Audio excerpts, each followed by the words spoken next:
আমি হাজির হয়েছি মটন কোরমা রেসিপি নিয়ে। বাড়িতে কোনো গেস্ট এসে গেছে, মটনের কী রেসিপি রান্না করবেন বলে চিন্তা করছেন, বা আপনাদের বাড়ির কেউ মটনের গন্ধ থাকার কারণে খেতে চায় না, তাহলে আমার মতন সহজ পদ্ধতিতে মটন কোরমার বানিয়ে সকলকে খাইয়ে তাক লাগিয়ে ফেলতে পারেন। সবাই খেয়ে আপনার হাতের প্রশংসা করবেন। আর যারা মটন গন্ধের কারণে খায় না, তারাও খুব আনন্দের সাথে খাবে। তাহলে রেসিপিটা শুরু করা যাক। আপনারা ভিডিওটা শেষ পর্যন্ত দেখবেন। নমস্কার বন্ধুরা, আমি কেয়া কিচেন ইজ ইওর চ্যানেলে আপনাদের সবাইকে আবারও একবার স্বাগত জানাই।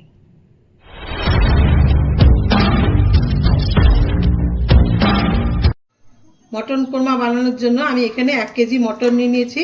মটনটাকে ভালো করে ধুয়ে জলটা ঝরিয়ে নিয়েছি। এরকম হাড় দেখে নেবেন, হাড় দেখে নিলে মটন কোরমাতে খুব ভালো লাগে। মটন কোরমাতে একটা মশলা ভেজে গুঁড়িয়ে দিতে হবে, এই জন্য আমি নিয়েছি ধনিয়া, গোটা ধনিয়া হাফ চামচ, জিরা হাফ চামচ, গোলমরিচ নিয়েছি 8-9টা, আর নিয়েছি এলাচ, লবঙ্গ আর ডালচিনি খুব কম পরিমাণে নিয়েছি। এগুলোকে ভেজে গুঁড়িয়ে নেব। মশলাগুলো ভাজার জন্য আমি কড়াই বসিয়ে দিয়েছি গ্যাসে। এবার এগুলোকে ভেজে নেব।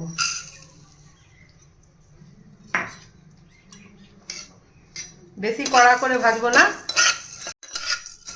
এগুলো থেকে একটা সুন্দর গন্ধ বেরিয়ে এসেছে, এবার আমি এটাকে নামিয়ে নেব। বেশি ভাজার দরকার নেই। এগুলো ভাজা হয়ে গেছে, এবার আমি শুকনো শিলে ভালো করে গুঁড়ো করে নেব। জল দেবো না একটু। মশলাটা গুঁড়ো করে নিয়ে এসেছি, এবার এটাকে ঢাকা দিয়ে সাইডে রেখে দেবো। 3টে বড় সাইজের পেঁয়াজকে এরকম সরু সরু করে কেটে নিয়েছি। যতটা সরু সম্ভব ততটা কাটতে হবে। তারপর আমি এটাকে বেরেস্তা বানিয়ে নেব। বেরেস্তা বানানোর জন্য কড়াই রিফাইন তেল দিয়ে গরম করে নিয়েছি। এবার আমি পেঁয়াজগুলোকে ভেজে নেব। যতক্ষণ না বেরেস্তার মতন লাল লাল হয়ে যায় ততক্ষণ এটাকে ভাজতে হবে। পেঁয়াজ বেরেস্তা হয়ে গেছে, এবার আমি উঠিয়ে নেব এটাকে। বেরেস্তাটাকে নামিয়ে রেখেছি, ঠান্ডা হয়ে গেছে। এবার আমি এটাকে 10 মিনিটের জন্য ফ্রিজে রেখে দেবো। 10 মিনিটের জন্য ফ্রিজে রাখলে মুচমুচে হয়ে যাবে। পেঁয়াজ বেরেস্তা করার পরে তেলটা বেঁচেছিল, সেই তেলটা আমি হাঁড়িতে ঢেলে গরম করে নিয়েছি। এবার আমি ফোড়ন দিয়ে দেবো। তার জন্য আমি 2টো এলাচ, একটুখানি ডালচিনি, 3টে লবঙ্গ আর গোলমরিচ সব গুঁড়ো করে নিয়েছি। এরকম দিয়ে এগুলোকে ফোড়ন দেবো। তার সঙ্গে 4টে তেজপাতাও দিয়ে দিই। দিয়ে একটা গন্ধ উঠে গেছে, এবার আমি মাংসটা দিয়ে দেবো।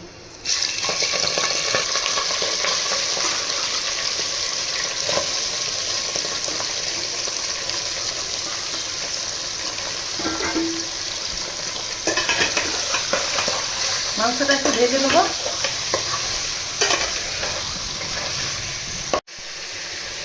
5 মিনিট এটাকে তেলের সঙ্গে ভেজে নেব। দিলে খাসি মাংসের যে একটা গন্ধ ছাড়ে, ওটা ছাড়বে না। একটু ভাজা ভাজা হয়ে গেছে, এবার আমি 2টো গোটা রসুন দিয়ে দেবো। খাসি মাংসে গোটা রসুন দিলে রসুনের মধ্যে খাসি মাংসের ফ্লেভারটা ঢুকে যায়, এই জন্য রসুনগুলো খেতে খুবই ভালো লাগে।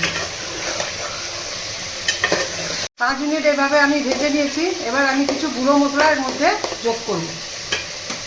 মাঝখানটা এরকম ফাঁক করে নিয়েছি। এবার 2 চামচ ধনিয়া গুঁড়ো, 1 চামচ রেগুলার লঙ্কা গুঁড়ো, হাফ চামচ কাশ্মীরি লঙ্কা গুঁড়ো, হাফ চামচ জিরা গুঁড়ো, এগুলো সব দিয়ে দেবো এর মধ্যে।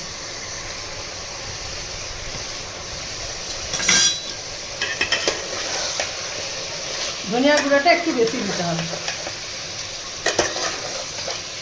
দিয়ে আবার নাড়তে থাকবো।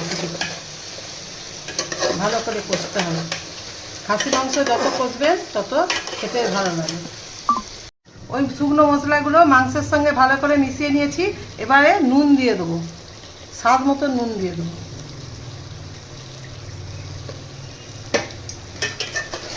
আবার নাড়ব। নুন দেওয়ার পরে মাংসের সঙ্গে মিশিয়ে নিয়েছি। এবার আমি 2 চামচ আদা রসুন বাটা দিয়ে দেবো। এরম করে বাটবেন, বেশি জল দিয়ে বাটার দরকার নেই।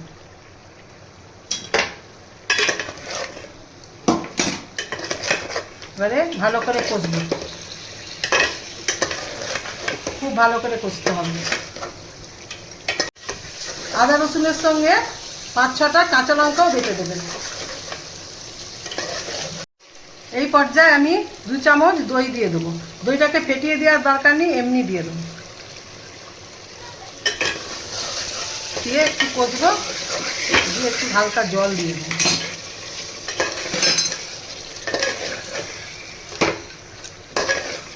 দইটা ফেটিয়ে দিলে এরকম দানা দানা হবে না, তাই দইটাকে ফেটিয়ে দিলাম না, এমনি দিলাম। এই মাংসে পেঁয়াজ বেরেস্তার দানা দানা আর দইয়ের এই দানা দানাটা খেতে খুব ভালো লাগে।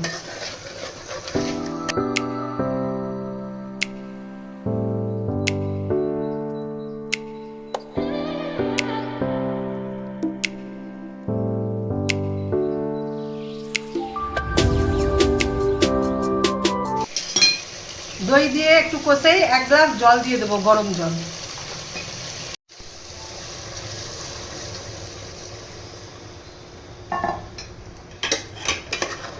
প্রথমে হাই ফ্লেমে 2 মিনিট ফুটিয়ে নেবো, তারপরে ঢাকা দিয়ে দেবো।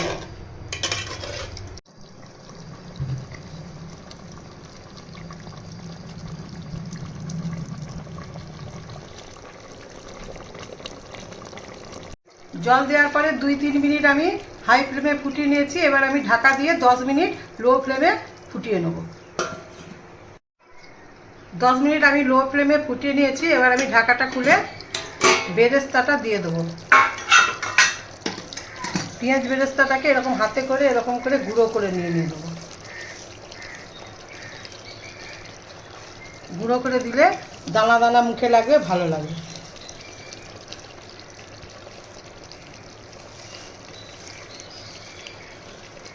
জল থাকতে থাকতেই বেরেস্তাটা দিতে হবে, শুকনো অবস্থায় দেওয়া যাবে না।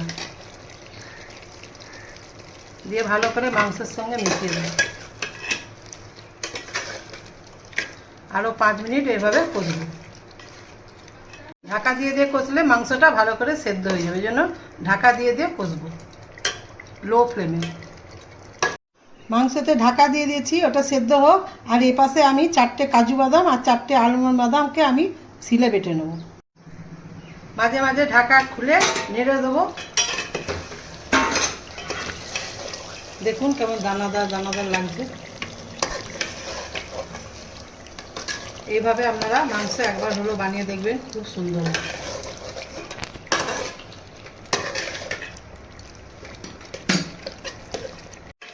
আবার ঢাকা দিয়ে দেবো। এভাবে 5 মিনিট রান্না করব।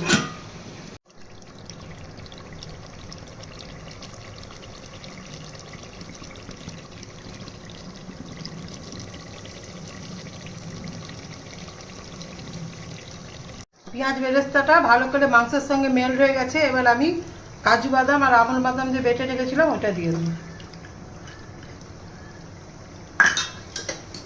দিয়ে ওটা মাংসের সঙ্গে কষতে থাকবো। এতক্ষণ গ্যাসটা লো ফ্লেমে ছিল। কাজু বাদাম দেওয়ার পরে গ্যাসটা হাই ফ্লেমে করে কষতে হবে।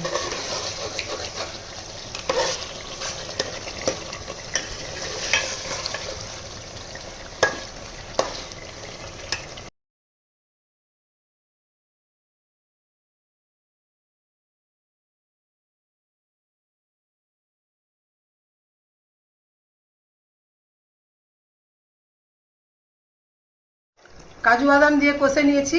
এবার আমি প্রথমে যে মশলা করে রেখেছিলাম শুকনো কড়াতে, ধনে জিরে গরম মশলা, সেটা দিয়ে দেবো।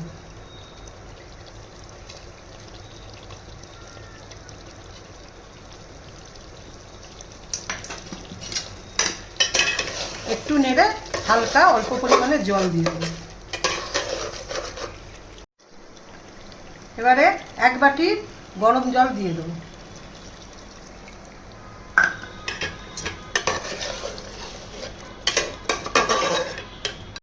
বেশি জল দেওয়ার দরকার নেই, এটা একটু মাখা মাখাই ভালো লাগে। ফুটে গেলে ঢাকা দিয়ে দেবো। গ্যাসটা তখন একটু কমিয়ে আরও 15 মিনিট ফুটিয়ে নেব। আপনারা গরম জল ব্যবহার করবেন। জল দেওয়ার পরে ফুটে উঠেছে। এবার আমি দমে 15 মিনিটের জন্য ঢাকা দিয়ে রেখে দেবো।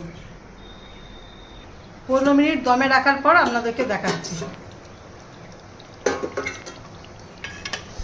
দেখুন কালারটা কত সুন্দর এসেছে আর কেমন দানা দানা হয়েছে মাংসটা। এবার আমি গ্যাসটা বন্ধ করে দেবো এবং মাংসের ওপরে কিছুটা ধনেপাতা দিয়ে দেবো। তাহলে দেখলেন তো মটন কোরমা রেসিপিটা কত সহজেই বানানো হয়ে গেল, কত সুন্দর রং ও দেখতে হয়েছে। ঢাকা দিয়ে দিয়ে বানানোর জন্য মাংসটা খুব ভালোভাবে সিদ্ধও হয়েছে। আশা করি আপনাদের ভালো লেগেছে। ভালো লাগলে ভিডিওটাকে লাইক এবং শেয়ার করে দেবেন এবং কমেন্ট করে জানাবেন আপনাদের কেমন লাগলো। আর নতুন বন্ধু হয়ে থাকলে সাবস্ক্রাইব করে আমার পাশে থাকবেন। আমার ভিডিওটা শেষ পর্যন্ত দেখার জন্য আপনাদেরকে অসংখ্য ধন্যবাদ জানাই।